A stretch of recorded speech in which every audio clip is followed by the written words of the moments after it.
Recovery Reform is a podcast that provides educational content while addressing the stigma against drugs and the people who use them. Expertise meets lived experience as the hosts and their respective guests unpack the multifaceted cause that is recovery reform. Welcome back to the Recovery Reform Podcast. I'm Taylor Nichols. I'm here as always with my co-host Macaulay Sexton. And today we have Sarah Laurel from Savage Sisters, which is a nonprofit harm reduction organization based out of Philadelphia. They do trainings across the country, and they're an incredible organization. I am wearing one of their t-shirts right now. It says worth saving, and their mission is fantastic. So we're thrilled to have Sarah on. Welcome. Thanks for joining us. Thank you guys for having me. Of course. Tell me a little bit about how you started Savage Sisters and how you got into this space. Okay, so I born and raised in Philly. I experienced substance use, which led to homelessness in the Kensington section of Philly, and experienced a trauma, got into a fight with some dope boys, went out a window, was in the ICU, and had to get metal like in my legs. It was like a whole trauma. Anywho, I was in a wheelchair and went to a house that my friend, who had actually been my cellie twice, was in. It was just an empty 3-bedroom row home in South Philly. And she was like, "Do you want to start a recovery house?" I didn't, but I said, okay. The name of the nonprofit is because I was wearing a dress that said Savage when I went out the window, and it was the only thing I had when I got out of the hospital. So we had to come up with a name. I called it Savage Sisters. As far as the harm reduction work goes, after I had started this little house, I had lost a couple of people and moved to Kensington by myself and started doing, I guess, outreach from my stoop. Really, I was just trying to help my friends that were still out there, and they were my friends. I had ran with them, and it grew a lot organically. And that's, I mean, here we are today. We have 10 structured sober living homes. We do the nationwide trainings on harm reduction and drug trends like xylazine. And we have a drop-in center offering showers and wound care to our friends experiencing substance use. And we do a syringe program. That's amazing. And that's a crazy story. I mean, I had no idea about the out a window trauma. And I'm sure that's a story for another day and a story to its own right. Yeah. But I am, so I'm curious now that you grew this and you've developed it. So what does that look like on a day-to-day? Because I know you've been facing a lot of difficulty these days with some sort of anti-harm reduction, prohibitionist-based policies and agendas in Philadelphia. So it's intense. It is not something, like I said, when I started this, I didn't set out to do this work. Yeah. I didn't know what harm reduction was when I started doing harm reduction. I'd never even heard of it. So it's been a learning process, and I have some really amazing mentors that have helped me along the way. There's a couple of things that have come to my awareness in a very difficult way. I came in through a 12-step fellowship, and I was very much so indoctrinated. My houses were, for the first few years, it was whatever 12-step fellowships were. And then as I started doing the work, the outreach work in Kensington and learning, about evidence and like science, I shifted that mission a lot. And in that space of doing a syringe program and drug checking and advocating for people who use drugs and people in recovery, I realized that I was kind of no longer welcome in a lot of ways. And I don't mean that for everybody. There's some amazing humans, and it did help me. But now that we have this very strong political push and weaponized agenda against harm reduction within the past year and a half, things have been incredibly intense, and we've advocated very loudly. And in using that voice, it has some bonuses, but it also definitely has some negatives for the team doing the work. And for myself, I did not intend on being in the media as much and being this, I guess, voice in this community.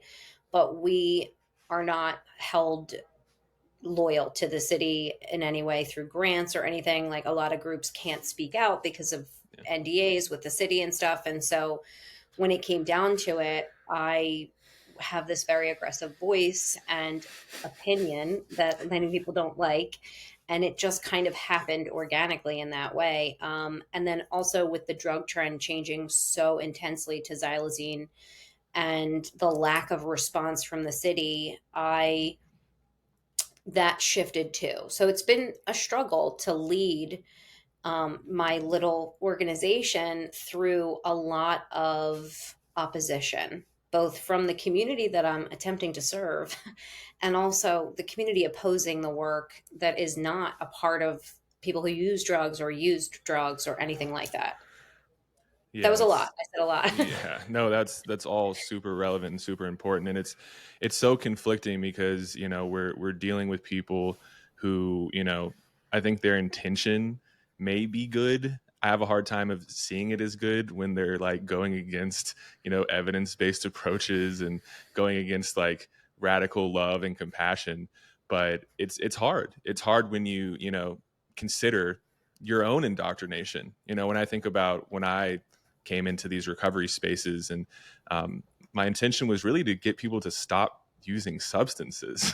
That was like, I wasn't really quite aware of it at first, but then after kind of hearing some other perspectives and unpacking, I was like, oh yeah, I want people to be abstinent. Like, that's what's going on here. And then when I realized that, I was like, ooh, this isn't really a good look, and I don't feel too good about this. And so it's hard when we're dealing with groups of people who are really, really sensationalizing something and saying that it saved their life. And that's fine if that's how they want to talk about it or how they feel about it.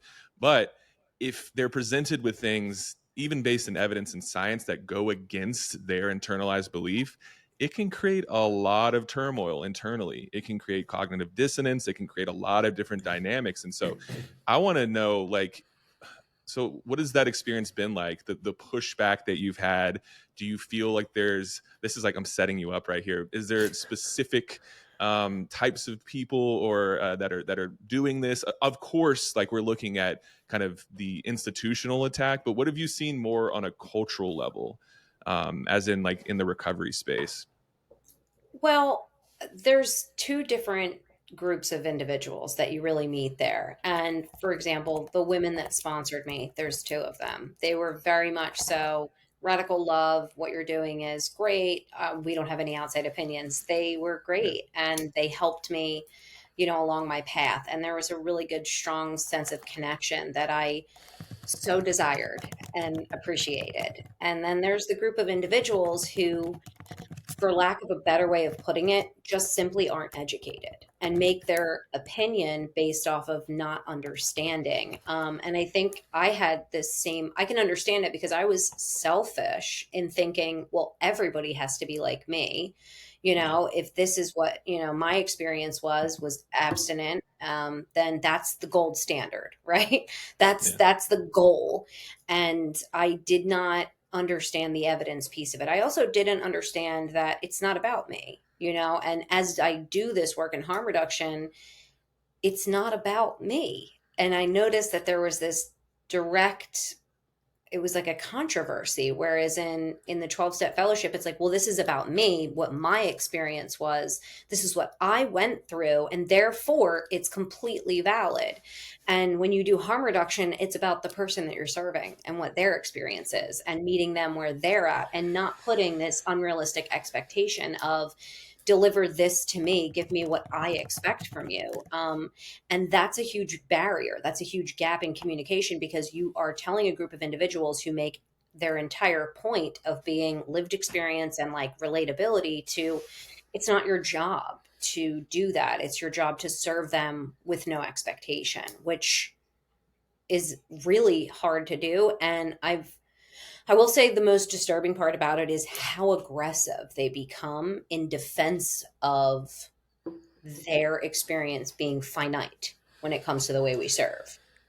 Yeah. Yeah. It's really, really tricky because it's important to, employ effective communication skills, and it can be very, very trying, and it can be very testing when we're having these charged conversations. But I want to quickly just reference something that you said. There are people who exist within those spaces that retain their humanity, and that's like obviously kind of like a passive jab at maybe others, but in all honesty, those individuals make a huge difference. And it definitely made a huge difference in my life, and it's really the only reason I survived in those spaces. It was kind of in spite of a lot of the things that were presented structurally, or steps, literature, all of that. It really came down to people who were just compassionate, understanding people, and yeah, it's very, very conflicting and confusing. And it's part of why one of the main parts of my advocacy at this point is really pushing back on the lived experience aspect, and that approach within harm reduction of like showing up for people and asking them what they needs to then, in my opinion, translate to recovery advocacy. When we're meeting people that are looking for resources, it's like, who would have thought that maybe you could ask them what they want and what they need. But this is fundamentally like being discouraged and just shat on within recovery spaces, because it's seen that people with substance use disorders are incapable of making any sort of sound decisions. And look, we can acknowledge that when you are facing adversity in acquiring substances while being criminalized, that there's going to be a lot of things that may contribute to more impulsive decisions based on lacking things you need and stuff like that. So that's a real thing, but that doesn't mean that we cannot offer resources while empowering people. And that's I know, like, just in seeing what you do, there's a spirit of that. And I just wanted to give you that affirmation. And then I'll give it to you, Taylor, if you want to kind of ask a question. Well, the biggest thing I wanted to hear, and I agree, Macaulay, with everything you're saying, and that speaks to how you kind of made this transition from sort of this AA model that's available, that's more accessible out there, to recognizing that what you really wanted to do was harm reduction and what that really meant, and changing your entire sort of approach with your recovery houses, because that's like literally what we are talking about and wanting to encourage people to do, is to examine what recovery spaces look like and how we can do this better and more ethically. And you're doing that, and you did that. And so walk us through what that looked like and felt like for you. Well, the first thing for me was, when it came to the housing, it was offering people programs that I didn't think we were getting anywhere, really. I hadn't received it. And then being given the autonomy to be like, I don't like talk therapy. I want to do Reiki. I don't like Reiki. I want to do kickboxing.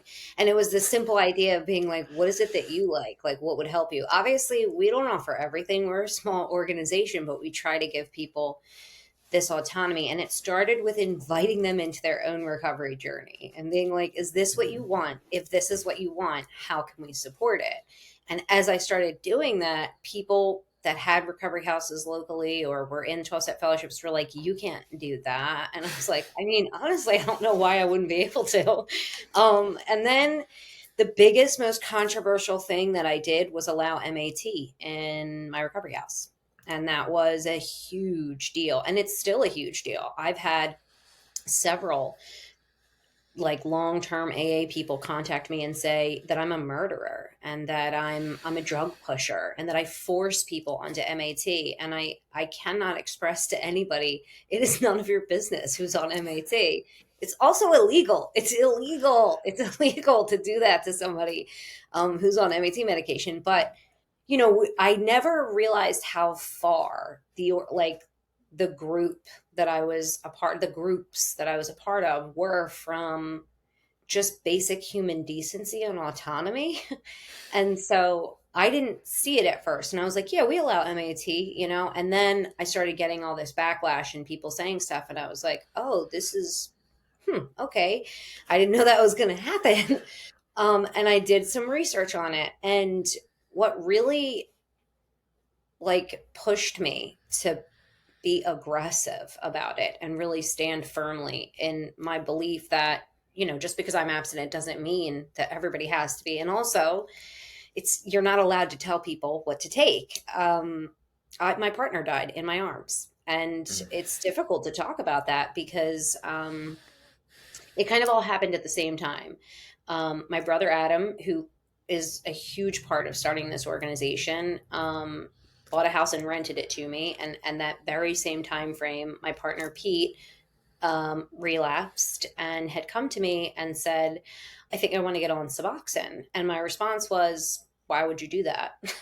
Why would you do that? I wasn't supportive. I was very indoctrinated. And this was late 2018. And he died January 23rd, 2019. And I wish, and I don't think that it's my fault, but I wish that when he needed help, I knew more about what I know now. And I would have said, whatever you need, I love you and I will support you. And then I relapsed. And when I came back, there was a lot of negative energy that was coming towards me because, I had failed. When you experience a relapse in 12-step fellowships, you fail. Not only was I a failure, but I was a drug pusher because I was doing MAT for my houses, or allowing it. I wasn't doing it. And we're not clinical. And I dug my heels in and I was like, this is abhorrent. And I'm going to try to be there for humans that are experiencing this kind of pushback from a community where they should be welcomed. So it's very deeply personal to me. And I think that we don't talk enough about how many people have died because they went through what Pete went through when he came to me. And I had that response. I want to do better as a human. I want to be better. I don't know if that makes sense, but it changed me. First, I want to thank you for sharing that. That's obviously deeply traumatic and obviously impacted you a lot in your approach to this and how you have sort of pursued this, like you said, passionately and aggressively, as is warranted at this point. I mean, your story is unfortunately not uncommon now. And we need to recognize that and recognize that we need to start changing this narrative, and quickly. What you are doing is saving lives. And we have an evidence basis for that, right? This isn't my opinion. This is evidence-based. This is in the literature. We know medications for opioid use disorder save lives. Medications for any substance use disorder, or medications for addiction treatment, save lives. And I think it's incredibly important that we start more aggressively pushing back against that harmful narrative that comes from society at large, but especially in recovery spaces, especially in 12-step AA prohibitionist-based spaces, where that narrative, the war on drugs, is winning in recovery. Ironically, right? So This is where we need to be radically accepting people who have dealt with substance use in general. No matter how they experience that use, how they experience a substance use disorder, they should be welcome into recovery spaces, and they aren't. And they're demonized for it. Like you said, the thing that gets me so much when you talk about how it was the returning after returning to use and coming back to that fellowship, that seems like a pivotal moment for you that kind of radicalized you a little bit. And the thing that I think is ironic is like invalidating somebody's lived experience is the entire point. And we all say like, oh, well, you shouldn't do that. But that is literally what you're doing when you tell somebody that they're not equal, that their experiences prior to their return to use are invalid, right? Oh, you got to start back on day one. All of it is invalidating your experience and your humanity. And that's the entire point of like what a harm reduction based approach is simply validating somebody, meeting them where they are, and recognizing that people who use drugs also deserve the same level of dignity and respect as anybody else. And it is deeply unfortunate that it is the recovery spaces that are also causing that harm.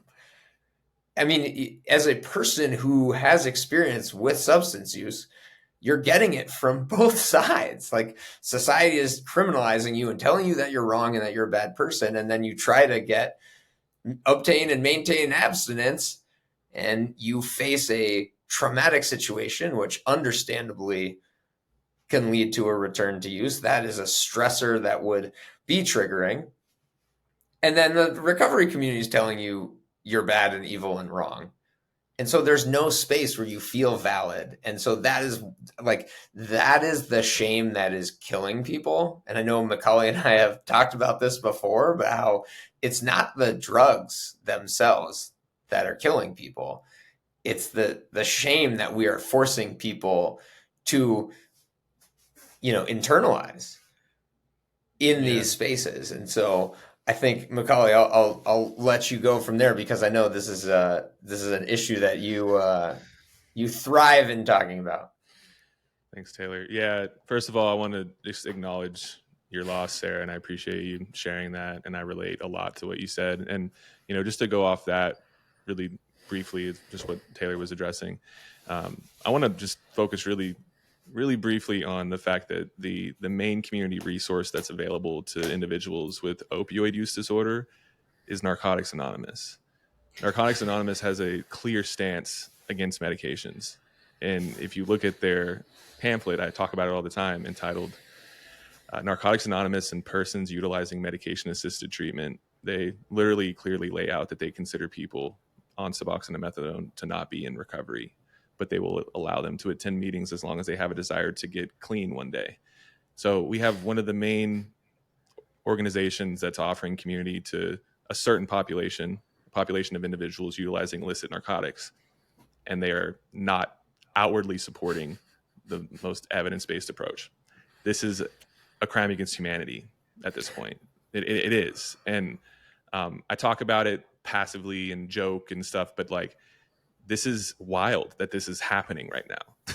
It's just, when you start to look at it like that, it's pretty concerning. Now, again, when we look at AA actually does have some pamphlets supporting medication. So, that's better, but it doesn't matter, because on a cultural level, abstinence is viewed as the gold standard, and it's just very unfortunate. Now, like, in regards to, our own kind of personal experiences in advocating, Sarah, I want to expand on my experience briefly, and then kind of go into some more of your experiences. But I just started to realize that I was not really capable of showing up for people in a way that was effective, because all I had was one thing to offer them. So I don't know if you experienced the same thing.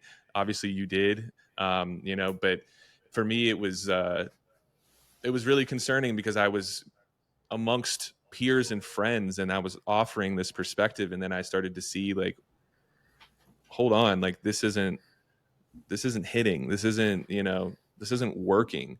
And the wild thing is throughout the years, after learning more about kind of my family history, I found out that my grandfather was ultimately in 12-step after a period of being on methadone, and maintained a small amount of abstinence, and then returned to use and died. So I didn't know that until I started to work on my own deconstruction.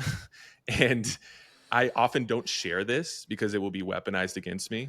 They'd be like, "Oh, that's why you say these things, because you have trauma tied to it." It's like, all right, yeah, fuck off. But the truth is that okay, so we can curse. Yeah. that totally, when I started to look back on that, I was like, oh, so I could have met my grandfather if he did not have that internalized idea of abstinence, and if he would have, instead of returned to use, got back on methadone. And it really changed my views, when it came to like how important it is to advocate for MOUD, because I just was like already like in support, but not as radicalized about it. But the thing is that it's not radical. It's not like maybe my approach and my tone can be super condescending and frustrated, but the truth of the matter is, it's like, this is the kind of the best way forward. Also, when we consider implementing risk reduction tools and love and compassion, it's very clear. So I think what ends up happening a lot of times is, we are not fighting against recovery, because recovery, if you actually look at the principles that are not associated with 12-step, are actually in alignment with harm reduction philosophy in many, many ways. The problem is that recovery has become synonymous with 12-step recovery. So what we need is for people to remain humble, to have some humility, and to remain teachable. And those are actually tenets that are encouraged within 12-step. So, anyone out there that's listening to this, like, look, I love you if you found something that works for you. Genuinely, I love that. Like, but consider that we need to advocate for people who are most at risk. And what ends up happening is that but just as a culture, we're advocating for people in recovery from this infantilizing, like, protection thing, that we can't say that anyone could ever take a medication that's a partial or full agonist. And we can't say that someone could maybe change their mode of administration, because that could make someone think they could use. And it's like, look, this attempt to protect people in recovery is killing people who use drugs, who may or may not have substance use disorder.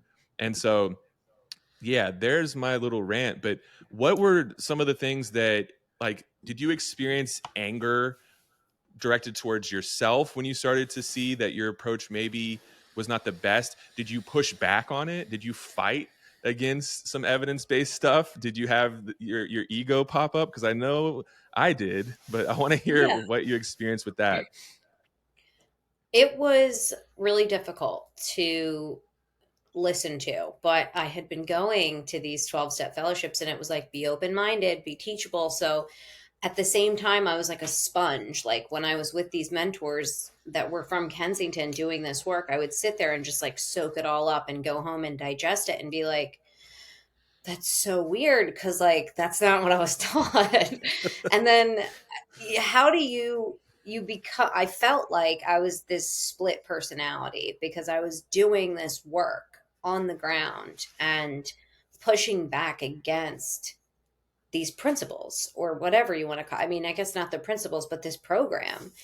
And I would sit in the meetings, and now, because I'm doing this harm reduction work, I'm listening to what people are sharing, but I'm listening to what they're reading. I'm listening to what's the topic, what are we saying to people? And it became disturbing, is honestly the best way that I can describe it. It became disturbing. And it wasn't just the MAT stuff. It was the predators. It was the people that were both men and women that were preying upon vulnerable people. It was the judgment across the board of different behaviors and things. And it was this weird way that people weaponized the literature to shame other individuals. And I found it weird.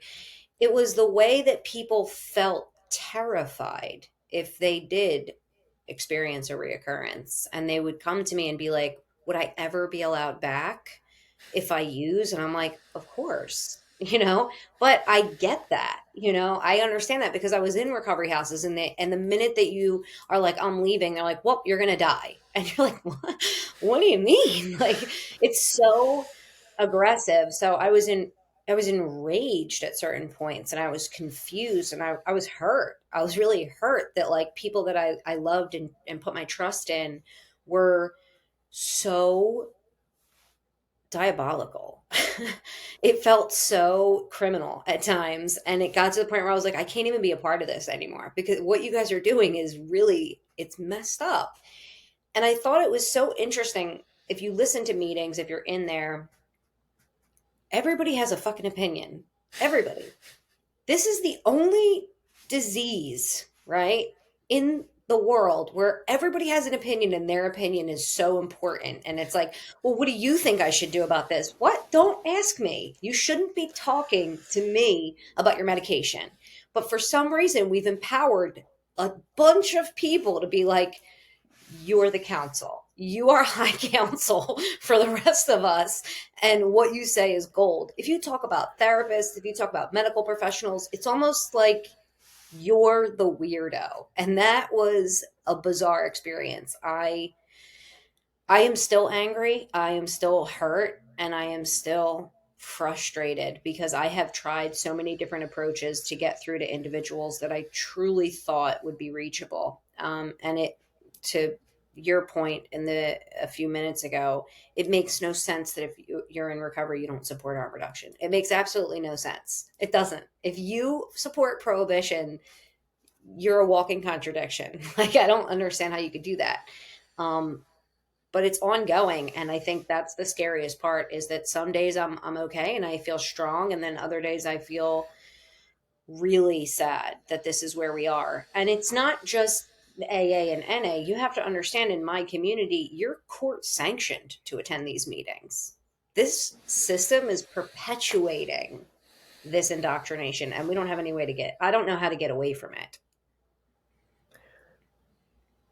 I think that makes an interesting point too, that like the war on drugs coming from both sides is literally part of the same system in a sense. Like, you're legally mandated to a recovery space that teaches prohibition-based models, and it's coming from the top, right? It's coming from both sides. You're screwed no matter what. And I think the reason that Macaulay and Sarah and I all sound angry sometimes, and maybe condescending, and maybe have a tone that people don't like, is because we're angry, because our community is dying at an extraordinary rate, and the only thing that we're doing about it is harmful, actively harmful to the people that we're trying to help.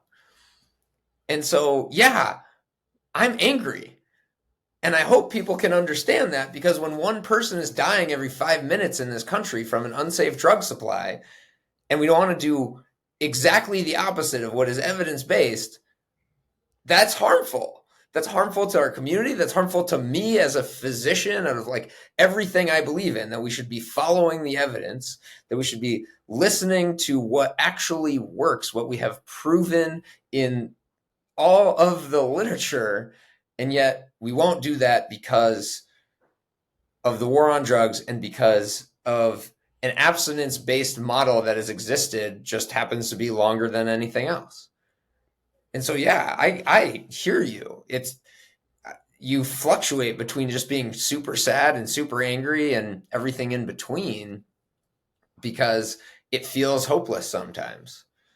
And that's honestly, I think Macaulay and I both felt that when we started this. It was like, we have to say something, no matter how much of an audience we can reach, no matter what we actually accomplish. Like, we just have to say it because it's important, and it needs to be heard, and people need to understand it, because just like you experienced, Sarah, it's like, this is so hard to get into the places where it's needed, and it's needed the most in recovery spaces, where at least that, if the war on drugs is going to continue from the policy level, at least the people who are there to catch people who are in active use should be supporting them to the point that they get their needs met and they don't die.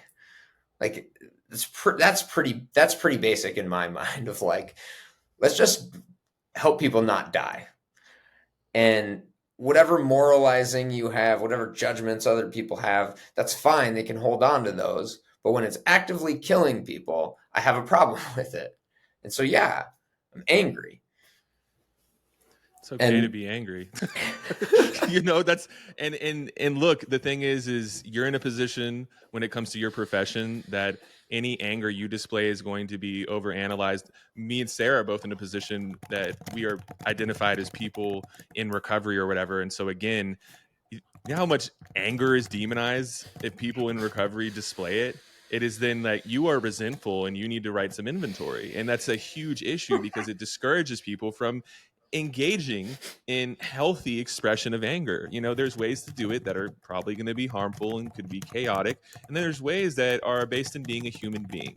And that is not accepted within, you know, people in recovery are not allowed to be angry. It's literally something that is just so demonized. And to what you said, Sarah, I want to just kind of go into this because there actually are solutions when it comes to addressing this systemic issue as it relates to the 12-step influence. But the thing is World Services needs to come to the table. And I've made this call before, and it's something that I'm going to continue to kind of look at and evaluate. But what's happening here is the 11th tradition and the 6th tradition are not being respected. And because of that, this has been implemented, this meaning 12-step, on an institutional level within the justice system. And none of this is supposed to be happening. So according to their own traditions, those were put in place to stop what's happening right now. But unfortunately, it's not being respected. Now, again, if we were to, you know, bring them to the table and go, hey, like, you need to not only start wielding your authority in a way to like stop people or at least discourage people from breaking these traditions, but you need to come out and actually make a statement in support of evidence-based medications, like not just passive support. Like within AA, again, there are pamphlets saying that they like it's all an outside issue, so do whatever. It doesn't matter because on an internalized level, people still see abstinence as the goal, and you know why? Because they don't believe people can achieve a spiritual experience unless they're abstinent. So the problem is, even if we address, you know, the breaking of traditions and we address what's going on here, it is still going to be in direct combatance with evidence-based medications because, again, there's this purity mindset and this idea that if you want to really be spiritual and really have conscious contact with you know, your higher power or God, then you need to be abstinent. And so it's, again, this is a huge thing that we need to have these conversations with people who are in 12-step actually, and people who are in positions of power and authority within 12-step. The problem is they don't acknowledge their authority, you know? And so that's been one of my main causes as of late. It's like, hey, let's acknowledge the dynamics within these spaces. But yeah, it's very conflicting. It's very concerning. And it's, I'm sure all of us share this feeling or sentiment. When you start to look at it, it's like, for those that don't think about these things, imagine every single day you wake up, you're like feeling the immense awareness that so many people are losing their lives and that it could actually be prevented. That's literally what a daily basis, like on a daily basis, that's something that I'm sure all of us acknowledge. And, you know, when you are in a position of, I'm sorry, privilege, finding safety within your own practice, which is something you deserve, you're not going to often entertain that in a way that's helpful. It's often entertained as basically just a way to scare people away from returning to use, instead of actually going into some sort of solution or action when it comes to addressing what's at hand, you know. And it's just, it's very very unfortunate. And I mean, just Sarah, like what y'all have done alone by allowing MOUD in sober living or just in you know, in this type of resource is wild, because it is so unheard of in so many settings. You know, it is so unheard of, and it's the missing piece. It's a huge missing piece when it comes to this. But I mean, look, there's a lot of things that will never be accepted in any sort of structured setting like that. And you know, that's a whole other story. But you know, what have you seen as far as like the shift in effectiveness? Like, did you notice a clear discrepancy when it came from, like, when you look at what it was like when it was first structured and then now what it's like now? Like what differences do you see when it comes to just like efficacy and stuff like that? I mean, for me personally, I was much more involved with the day to day in the beginning, Yeah. and the rules were based around a 12-step fellowship. And so, like, if you were a woman, you would get a man ban. We're talking about adults here. Like we're talking about grown-ups. I was like, because I went to my recovery house mentors, and they were like, you got to do this, and like, if they don't do their chore, throw their mattress on the roof, and like, I was like, oh, okay, like this is what we're supposed to. As I like grew and started doing harm reduction, I was like, none of this seems legit. Like none of this seems right. Like the MAT stuff was like, that doesn't change anything. Like it doesn't change anything to me. I don't differentiate between somebody in my house. I've never today, right? So back in when we first started, I would be like, what medications, like I thought I needed to know. But today it's like I don't see a difference. I think that we're able to help a lot more people, and that was one of the first things that I started realizing getting intake calls was, well, I'm on Suboxone, and I was like, I don't care, we don't care. And I've had people call me and say, well, I'm abstinent, I don't want to be in a house with jungle juice, and I'm like, then don't come to Savage. Like, then there were people who were like, I don't want to be in a maintenance house, I just want to be in an abstinence house. And we do not do that. A lot of programs will have an MAT house and they'll have an abstinence house. And we're not doing that either because there's no hierarchy to recovery. And I think we have an incredible long-term success rate. And if people leave and go back out, they're welcome back. And that's another thing that, like, I just had a meeting with all my house managers the other day, and I asked every single one of them, what's your opinion on MAT? And they all gave me different opinions, and half of them are on MAT. And even their own internalized opinions about it. And everybody gave me their opinion, and I said, okay, I couldn't care less about any of your opinions. When you represent my nonprofit, you don't have an opinion. When you represent this organization, this is a harm reduction organization. And they were like, it was like shock and awe, like just being told that like your opinion does not matter when it comes to somebody else's medication. But what happens is you start to see a more inclusive environment. You see a community that feels more connected. You don't see people trying to one up each other and be like, oh, well, this one's abstinent, this one's on MAT. We don't discuss it because it doesn't matter. It doesn't matter. And if people feel safe to be who they are and where they are and have the autonomy to make goals for what that journey looks like for them, they fucking stay and they do things that they want to do. Wild concept, right? How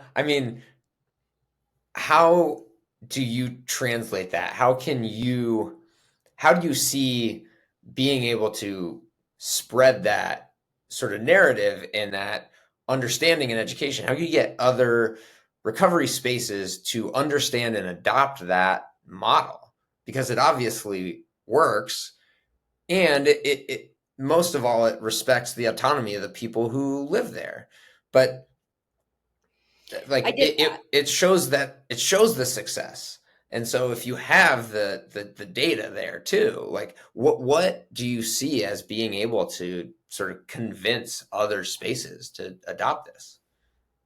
So the state won't regulate your house if you don't accept MAT at this point. So there's a ton of unregulated houses, right? So the law is starting to like step in a little bit and help in that aspect. Before there was that licensure process, I met with a lot of different recovery house owners and tried to talk to them. I invited them to the storefront. I talked to them about harm reduction. I've tried to build a connection. I have since been completely ostracized from that community.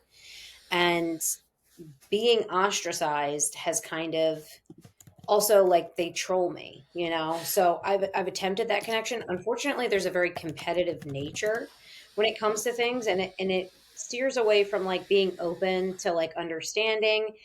And I will say we are the only, like in my community in Grace Ferry, South Philly area, we're the only nonprofit housing. Everybody else is for profit.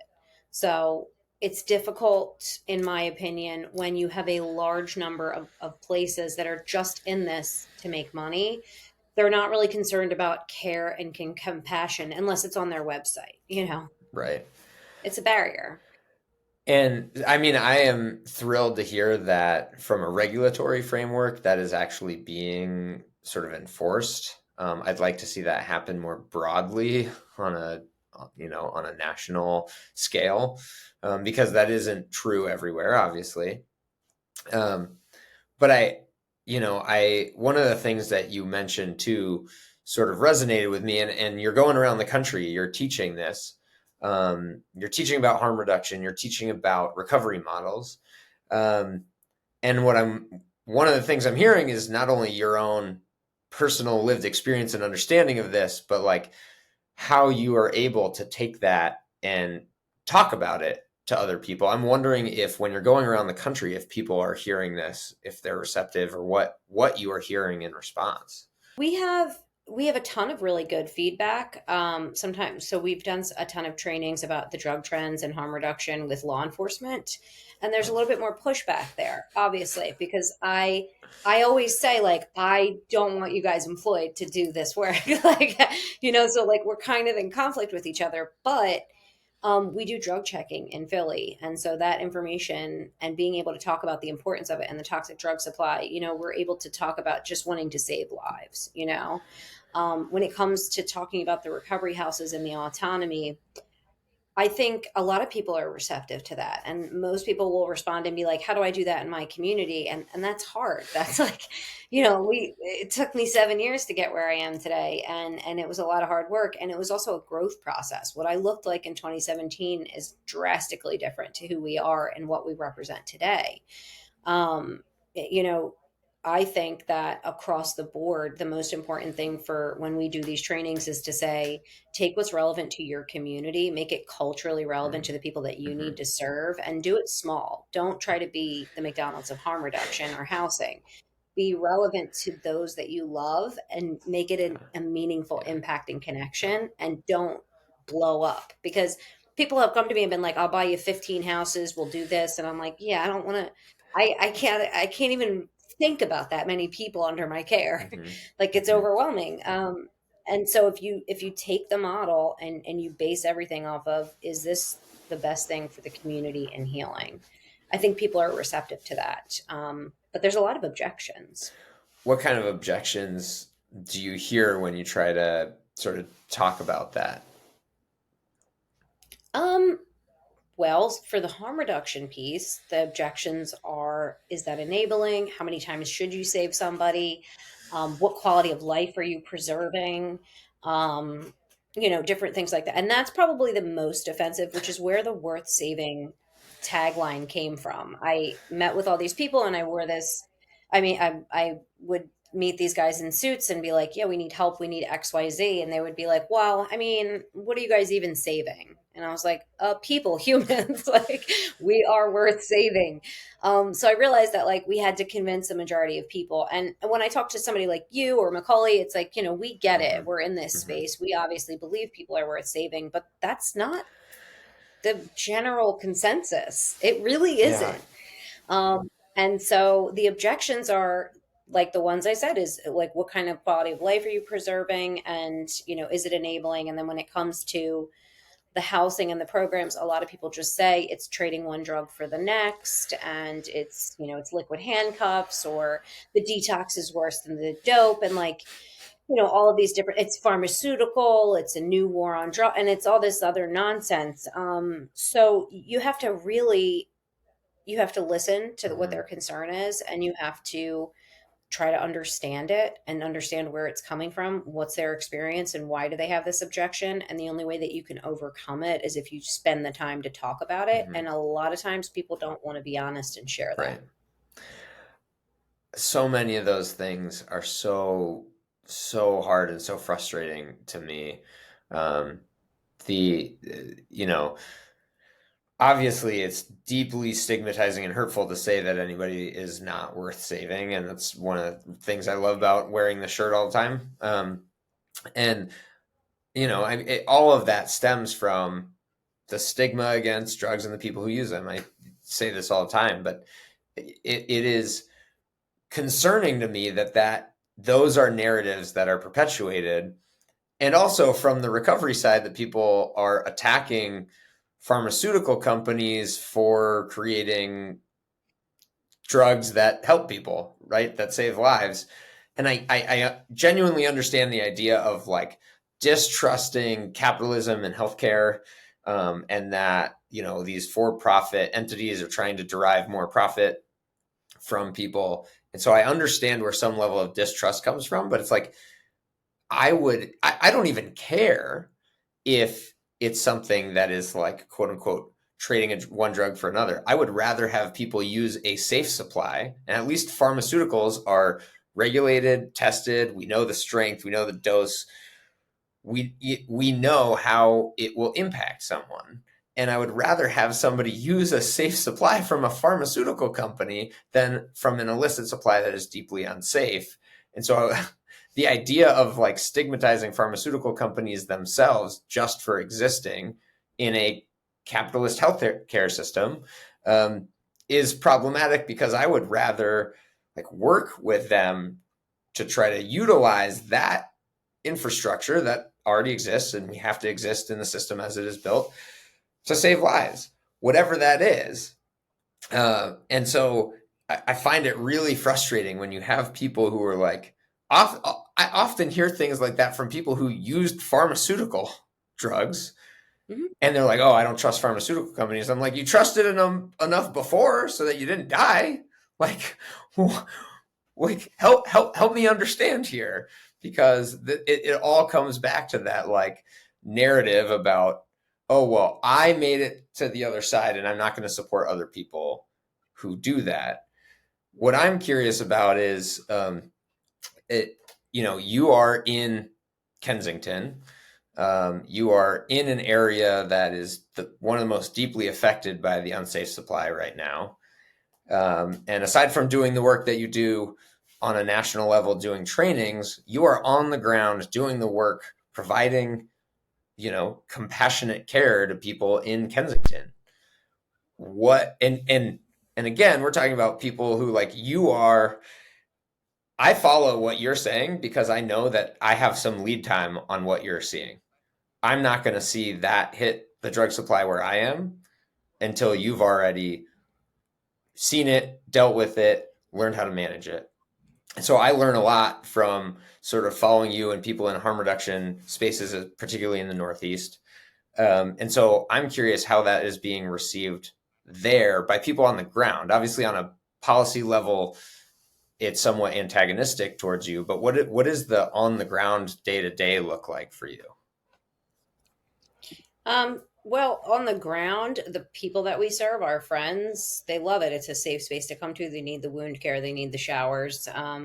The other people doing harm reduction right now, we're just holding on for dear life at this point. When I say, it's the largest open air drug market. It's the most toxic supply right now. We now have medetomidine in the supply, and it's increasing dramatically. High crime, high violence, 1,000 unhoused people, and no public restrooms. So it is, and the wounds, and I know, like, if you haven't been to Kensington, I'm sure you've seen some of the videos, but you walk in the storefront and it's just, you're at the storefront. It smells really bad, and the wounds are really severe, and people are in absolute crisis every single day. So most of us that are on the ground we're just holding on. Last week, the storefront was closed Friday and Saturday. I was out just by myself, and I reversed one kid's overdose 3 times in one day, and it's like exhausting.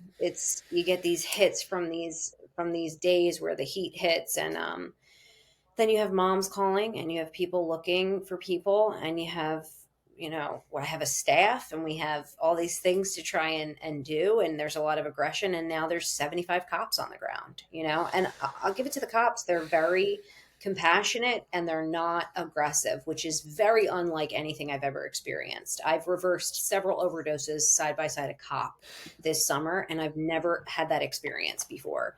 So I'm impressed with how compassionate they're being. But I think the ground workers, the resources being pulled the way that they were by this administration is putting a lot of us, there's Project Safe, there's Operation in My Backyard, Prevention Point Everywhere Project, Operation Save Our City. These organizations are in Kensington regularly, and we're fucking exhausted. We're emotionally spent. We are physically spent. We are financially spent. And we are under a constant barrage of attacks from all different angles. So it is not a good time. And people are like, oh, we support you. And like, it feels so good to get support from like outside cities and stuff. But it's like, can we get the love locally, please? Can you guys like give us some fucking love? And also like the drug checking that we do, which is crucial. The organizations like working to get this drug checking done don't get funding from the state or the city. Like, imagine that. Sorry, that was like a No, rant. that, I mean, and all of that is both tragic and useful information. And honestly, I can understand your anger and where you're coming from. It sounds genuinely exhausting. And I am fortunate that I don't work in an area where the drug supply has reached the levels that it's at in Kensington for right now. And we're sort of anticipating and preparing for if it does come this way. We've seen xylazine. We haven't really had medetomidine in the supply yet. But I mean, even when fentanyl started on the East Coast, we had a 4 to 5 year lead time from learning about it on the East Coast. And we had our first cluster of fentanyl related overdose deaths in, I want to say 2017, of just a few. So it's always interesting to hear. And I do work with folks who are doing drug checking on the West Coast. And it's just, we just experience a different supply.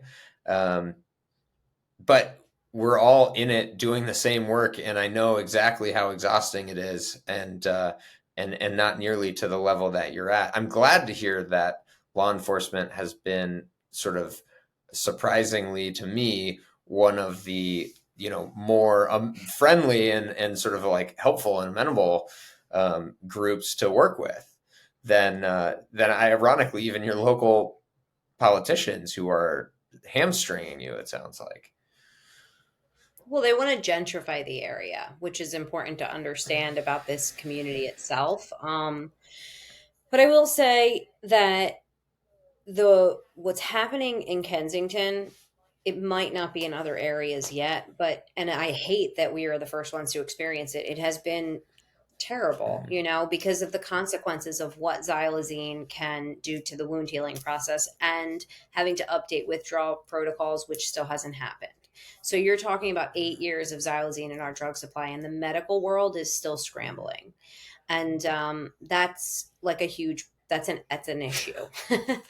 The non-response from treatment facilities is not okay. They still don't test for xylazine. They just assume you're on it, but they don't test for it. They haven't updated withdrawal protocols. They haven't updated wound care protocols.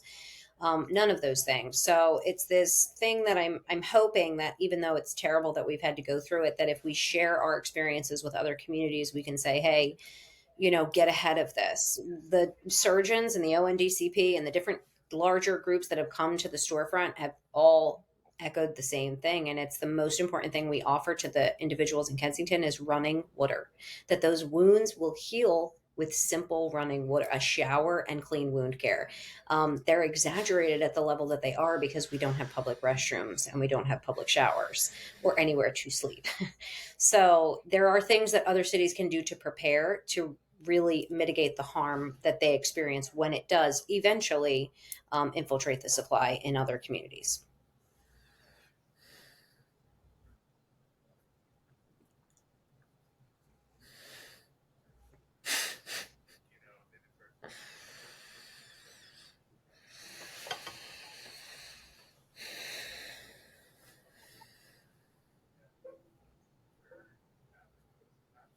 Wow. Yeah, it's interesting when you start to see that a lot of these things should just be like basic human rights. And it's, then it starts to become very clear that this is like a human rights concern. And I think something that you also kind of touched on that is really important to look at is that where is this happening? Well, this is happening in concentrated areas that also have other marginalized groups, people who are marginalized in other ways, if you will. And then it starts to, again, it starts becoming really, really serious when you start to see that, when you start to see, when it comes to disproportionately imprisoning and criminalizing certain demographics, when you start to look at that, it just starts to become very clear that it seems like it's an intentional conspiracy, and I have to pull myself back, because I'm a recovered conspiracy theorist that went deep into that. But again, it's not unfounded or delusional to say that they're kind of conspiring to perpetuate what is going on, because again, it's like this ego on an institutional level, and this overwhelming sense of not wanting to lose. So it ends up being a battle, ends up being a fight. And then who are we fighting? Fighting vulnerable people. It doesn't make any sense at all. And it's just like, we figuratively, the United States has lost so bad when it comes to the war on drugs, that we are on the ground with a boot to our head, and we're like, no, I'm not going to surrender. It's like, dude, come on, dude. Let's surrender to some things that are actually, it's not a loss. It's not a loss. It's that you're winning if you can just stop and realize that we actually have some solutions that make sense and that are realistic. And in closing, what I'll say is that you're also touching on, the treatment space and how there's a lot of things that are lacking there. This is something that I've been talking about to, people within the treatment industry. Why do y'all not have an AMA protocol? For those that are unfamiliar, against medical advice, when someone leaves against medical advice, why do you not have an AMA protocol that involves any sort of like evidence-based stuff? Like, why are you not like referring people immediately? If they have opioid use disorder, you need to at least offer the resource of MOUD. You need to at least maybe train their family when it comes to naloxone and rescue breaths. It's not that wild of a concept. Now, yes, if we consider like other, risk reduction tools and stuff, there are a lot of barriers that are put up, and it would mess with licensing. And so it could, really be an issue as far as trying to implement that in a treatment setting. But, instead of, setting people up for some evidence-based solutions, we tell them they're going to die, as you mentioned earlier, Sarah, and we indoctrinate them into thinking that confirms that they embody it. And then we leave them empty-handed with a really dangerous illicit supply. Again, I have a hard time, y'all, not being like, is this intentional? And when I really look at it, the problem is lived experience at a very large level. And when we're talking about the treatment space as a whole, because we're talking about people who were very privileged to not be actively using with this current extremely dangerous illicit supply. And so again, there's this generalization that everyone with a substance use disorder is the same, and any sort of unique manifestations are labeled as being terminally unique.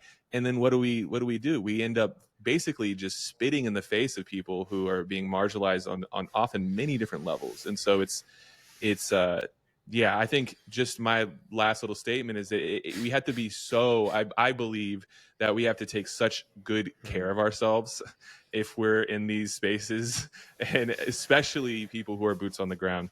I don't do boots on the ground anymore. I will periodically. That's how I started off in harm reduction. But even just in the advocacy space where I exist, it is fucking exhausting. And you have to take immense care of yourself as far as self-care and just basic sustenance and all those things. To leave this on a lighter note, Sarah, speaking of like a trying to response with this, because it's, again, maintain your own sanity, and it's hard not to fall into that role. What do you do know what I mean? And it's to stay sane I just really in this space, and how do you sort of Sarah, care for yourself when you're caring for just literally appreciate everyone you else coming and talking to us.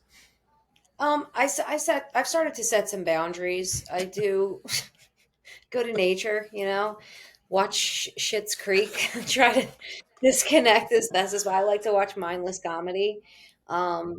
You know, and I write and burn shit. I'm a witch, so I try to just like let go of the shit that I don't need to hold on to and call my power back from all the other things. Yeah. You know, I have a really good team and I have a really good support system, and I think everybody that does this work finds little ways, even if it's 5 minutes a day, to just breathe through it. And I think you know, I would love to be doing advocacy work, but unfortunately, like you said, Macaulay, we're in a place where we're fighting for first world, like for basic human rights in a first world country. We're not even in a place where we're talking about like the advocacy. Um, but like I love that there's people all across the country experiencing it in different ways and connecting with them. So I appreciate you guys bringing me on here and like having this dialogue because it's interesting to hear other people's Yeah. perspectives. Well, I appreciate you so much for taking the time and coming on and for all the work that you do. It is incredible. Where can people find you? How can they find you? Where can they get your worth saving t-shirts, etc.? So you can Google Savage Sisters Linktree. We're on TeePublic for our merch. SavageSisters.org is our website. We're on TikTok, Instagram, Facebook, and Twitter, all of it under Savage Sisters. And you can follow us, like our stuff. We have a big fundraiser coming up called Worth Saving. It's a masquerade ball, and it is to raise funds to continue our work mobile. Our storefront shuts in September, so we have 2 mobile vans to do the work and deliver it to our friends. So check us out. Amazing. Thank you so much. All right, y'all. We'll see you next time. Thank you. The views and opinions expressed on this podcast are our own and do not represent that of our employers. The content of this podcast is not intended to be a substitute for professional medical advice, diagnosis, or treatment. Please follow up with your doctor regarding your care. While we make every effort to ensure that the information we are sharing is accurate, we welcome any comments, suggestions, or corrections. Thank you for listening.